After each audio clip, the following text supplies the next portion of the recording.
السلام علیکم جی، آپ دیکھ رہے ہیں پی ایم نیوز اور میں ہوں وقاص عزیز۔ انتہائی اہم موضوع پہ آج آپ سے بات کرنے آیا ہوں، لیکن آپ سے گزارش ہے کہ وقاص عزیز کی اس گفتگو کو اگر آپ تسلسل کے ساتھ دیکھنا سننا چاہتے ہیں، شامل ہونا چاہتے ہیں تو کمنٹس کیجئے زیادہ سے زیادہ۔ دوسرا، اے پی ایم نیوز کو لائک کیجئے، سبسکرائب کیجئے۔ خطے کی بدلتی ہوئی صورتحال اور چائنا کی اجارہ داری کے اوپر آج میں بات کرنے جا رہا ہوں۔ دیکھیے، چائنا اور بھارت کے حوالے سے پچھلے تقریباً ہم اگر 45 دن کی بات کی جائے تو یوں رہا کہ خطہ فلیش پوائنٹ بنا رہا اٹامک، اور کسی بھی لمحے لیا اور لداخ سے کوئی بڑی کارروائی چائنا کی جانب سے یا کوئی بڑی ایکٹیویٹی ہونے کا خطرہ ظاہر کیا جاتا رہا۔ اس ایکٹیویٹی کے پیچھے عالمی استعمار یعنی بھارت کی جو بیک کر رہے ہیں ان میں اسرائیل ہے اور امریکہ ہے، یورپی کچھ ممالک ہیں، یورپی یونین ہے، یونائٹڈ نیشن ایون تو۔ لیکن چائنا کا جو اثر و رسوخ ہے اور چائنا کی جو گرفت صرف خطے میں نہیں، ایشیا، جنوبی ایشیا میں نہیں، بلکہ اس نے دنیا میں اپنے آپ کو جس طرح مستحکم کیا ہے وہ قابل دید اور قابل تعریف ہے۔ اگر یہ کہا جائے کہ اکنامک ورلڈ وار کا سپر پاور جو ہے وہ چائنا ہے تو یہ بے جانا ہوگا، یہ غلط نہ ہوگا۔ اب ایک ہے معاملہ کہ چائنا اگر زمینی سطح پہ سپر پاور کی بات کی جائے تو وہ پھر اس ملک کو سمجھا جاتا ہے شاید کہ جو اپنی سراؤنڈنگز میں موجود ہو اور پوری دنیا میں اس کی فوجیں کہیں پہ بھی جا کر حملہ کریں اور قبضہ کر دیں، اس کو سپر پاور سمجھا جاتا رہا ہے۔ اس سے پہلے ہمارے پاس ایسی مثال برطانیہ کی تھی، اور امریکن ڈیکڈ جو 19ویں صدی کے یعنی 1900 سے جس کا آغاز ہوا اس میں امریکہ کی تھی۔ ہر 100 سال ایک دہائی جو ہوتی ہے وہ پچھلے ہم دیکھ رہے ہیں کہ کچھ عرصے سے یعنی 2-3 دہائیوں کی اگر بات کی جائے تو اسی طرح اس میں نوآبادیاتی نظام سے پہلے ہمیں یہ لوگ اور ان کے رویے دیکھنے پڑتے ہیں۔ چائنا نے بہت اچھے طریقے سے موو کی۔ پاکستان کا ووٹ تو پہلے ہی چائنا کے حق میں، اور پاک چین دوستی جو ہے وہ سمندر سے گہری اور حوالہ سے زیادہ بلند ہے۔ اور نیپال نے جو انڈین میڈیا کو بین کیا اس پہ میں آپ کے ساتھ کل کے ویلاگ میں بات کر چکا ہوں، اور نیپال کی یہ ایکٹیویٹی جو ہے پوری دنیا میں بہت سرائی جا رہی ہے اور دیکھی جا رہی ہے، اور انڈیا کو ایک بہت بڑے خسارے کا سامنا کرنا پڑ رہا ہے۔ میں نے اپنے ویلاگز سے پہلے اپنے پروگرامز میں بھی یہ بات واضح کی تھی کہ بھارت جو ہے اب آئندہ آنے والے دنوں میں زیادہ سسٹین نہیں کر سکے گا۔ اس کی وجہ مودی بھارت کا گورباچوف ثابت ہوگا، اور وہ ہونا شروع ہو چکا ہے۔ چائنا نے جہاں بائی ہک اینڈ کروک کام کرنا شروع کیا، جہاں محبت سے بات ہو رہی تھی وہاں محبت سے کی، جہاں غصے سے ہو رہی تھی وہاں غصے سے کی، اور سب سے جو بڑی چیز ہوتی ہے کسی بھی ملک کو جس سے فائدہ ہوتا ہے وہ ٹریڈ کا ہوتا ہے۔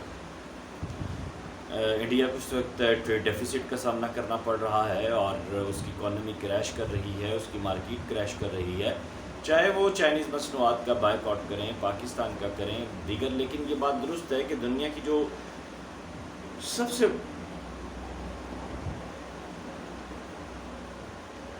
اگر یہ بات کی جائے جس کی وجہ سے مجھے خاموش بھی ہونا پڑا کہ دنیا کی جو سب سے بڑا سیکولر ملک ہے اور سب سے بڑا جو جمہوری ملک ہے وہ اپنے آپ کو ایک گروئنگ کنٹری کہتا ہے، اور 150 ارب کی آبادی والی مارکیٹ اپنے آپ کو کہلواتا ہے، وہ بہت تیزی سے تنزلی کا شکار ہوتی جا رہی ہے۔ اس کے پیچھے ان کی مودی صاحب کی پالیسیز ہیں، RSS کا اور را کا ایجنڈا ہے، اور ہندواتا کا وہ پرچارک اور نظریہ ہے جس نے تباہ و برباد کر کے رکھ دیا ہے بھارت کو۔ اس وقت تازہ ترین جو موو دیکھنے میں آئی ہے، اربوں ڈالرز کا بینیفٹ جو ہے وہ چائنا نے بنگلہ دیش کو دیا ہے۔ بنگلہ دیش جو ہمیشہ سے بھارت نواز حکومتوں کا مرکز رہا، بنگلہ دیش جو بھارت کا بغل بچہ جس کو کہا جاتا رہا، بنگلہ دیش جو بھارت کا زیر تسلط علاقہ سمجھا جاتا رہا، بنگلہ دیش جو آزاد ملک ہونے کے باوجود بھی بھارت کے اوپر ڈیپینڈنٹ تھا، بنگلہ دیش جس کی فضا کھلی اور آزاد ہونے کے باوجود بھی وہاں پہ بھارتی بغیرتی کی بو آتی تھی، بنگلہ دیشی لیڈرز جو بھارتی نواز تھے اور بھارت کی گود میں بیٹھے رہتے تھے، وہاں پہ اب وہ سلسلہ نہیں آپ کو دیکھنے میں ملے گا، کیونکہ اس کی بنیادی وجہ یہ ہے کہ سب سے جو امپورٹنٹ چیز ہے وہ ہے چائنا کی جانب سے ان کی اکانومی کو مینیج کرنا۔ چائنا نے 500 سے زائد اشیاء جو وہاں سے امپورٹ ہوتی تھی ان کے اوپر سے ڈیوٹی ختم کر دی ہے۔ اور وہ فری کر دی ہے بنگلہ دیش کو، اور وہ ڈیوٹی ختم ہونے کا مطلب ہے کہ بنگلہ دیش کو پر منتھ ہر مہینے اربوں ڈالرز کا فائدہ ہونے جا رہا ہے۔ اور جو معاشی حکام ہیں، جو معاشی پنڈت ہیں، وہ معتز رائے کے مطابق 1.5 سے 2 ارب ڈالر کا فائدہ ماہانہ کہہ رہے ہیں بنگلہ دیش کو۔ تو آپ دیکھیں کہ ایک وہ آپ نے محاورہ سنا ہوگا نا کہ ہاتھی جو ہے وہ چونٹی سے مرتا ہے، تو بنگلہ دیش کی مثال بھارت کے آگے ایک چونٹی سی ہے، اور اللہ آپ کا بھلا کرے، چائنا نے اس چونٹی سے اتنے بڑے ہاتھی کو مروا دیا ہے۔ اور اب آئندہ آنے والے دنوں میں آپ دیکھیے گا کہ بنگلہ دیش جو ہے وہ بھارت سے سفارتی بائیکاٹ کرنے جا رہا ہے، بنگلہ دیش بھارت سے جو ہے وہ میڈیا کا بائیکاٹ کرنے جا رہا ہے، ان کی فلم انڈسٹری کا بائیکاٹ کرنے جا رہا ہے، ان کے ٹریڈ کا بائیکاٹ کرنے جا رہا ہے۔ اور اگر یہ سب کچھ ہوتا ہے تو پھر آپ خود دیکھیں کہ نیپال پہلے ہی الگ ہو چکا ہے، بنگلہ دیش الگ ہو جائے گا، پاکستان پہلے ہی الگ ہے، اور شری لنکا سے بھی الگ ہونے کا معاملہ بھی سامنے آ رہا ہے، کیونکہ شری لنکا میں پہلے ہی بھارت کی مداخلت جو ہے وہ تامل ناڈو کے حوالے سے، اور تامل جو باغی تھے اس حوالے سے، وہ پہلے کسی سے ڈھکی چھپی، تامل ٹائیگرز والی جو بات میں کر رہا ہوں، وہ کسی سے ڈھکی چھپی نہیں تھی۔ اور اب اس وقت جو صورتحال دیکھنے میں آ رہی ہے اس میں یہ بات واضح ہو چکی ہے کہ جو چائنا ہے اس نے انڈیا کو اکیلا کر کے مارا ہے۔ اور اس میں ایک چیز اور جو سب سے اہمیت رکھتی ہے وہ چیز یہ ہے کہ بنگلہ دیش، نیپال، شری لنکا، ان کی جو ویلیو ہے نا، ان کی ویلیو ایک چونٹی کی سی ہے بھارت کے آگے، اور بھارت ایک ہاتھی ہے جس کو چائنا نے بہت اچھی فارن پالیسی اور فارن مووز کرتے ہوئے جو ہے وہ پیچھے دھکیلا ہے۔ اور اب بھی انڈینز کو بیسیکلی سمجھنے کی ضرورت ہے یہاں پہ۔ یہ انڈینز کے لیے یہ جو اب دیکھیں راہل گاندھی کو جو ہے وہ سلاخوں کے پیچھے دھکیل رہے ہیں، تو وہ ایک ایسا کام کرنے جا رہے ہیں جس سے بھارت میں منافرت کی فضا مزید بڑھے گی اور مزید وہاں پہ مسائل پیدا ہوں گے۔ سوال یہاں پہ یہ پیدا ہوتا ہے کہ انڈین جو لیڈرشپ ہے، جو بالخصوص اپوزیشن میں بیٹھی ہوئی ہے، اس وقت ان کے بولنے کی باری ہے، اس وقت ان کے کھڑے ہونے کی، سٹینڈ لینے کی باری ہے۔ اگر وہ ابھی نہیں بولیں گے، اگر وہ ابھی بات نہیں کریں گے، تو آئندہ آنے والے دنوں میں آپ کبھی بھی یہ نہیں کہہ سکیں گے کہ جو ہے وہ انڈیا کہیں سسٹین کرتا ہے یا انڈیا کہیں کھڑا ہوتا ہے، کیونکہ اس وقت سچویشن خطے کی دیکھی جائے، ریجن کی سچویشن دیکھی جائے، تو چائنا ڈومینیٹ کر رہا ہے اپنی فارن پالیسی کی وجہ سے اور اپنی ٹریڈ پالیسی کی وجہ سے۔ چائنا سپیس دے رہا ہے، چائنا جو ہے وہ بہتری لا رہا ہے، چائنا جو اس کے دوست ممالک ہیں اور بالخصوص جو سارک ممالک ہیں ان کے لیے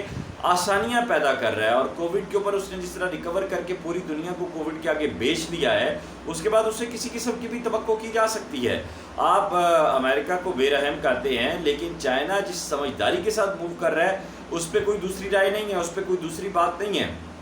اس وقت اگر میں بحیثیت پاکستانی ایک تھرڈ آئی ویور کے مطابق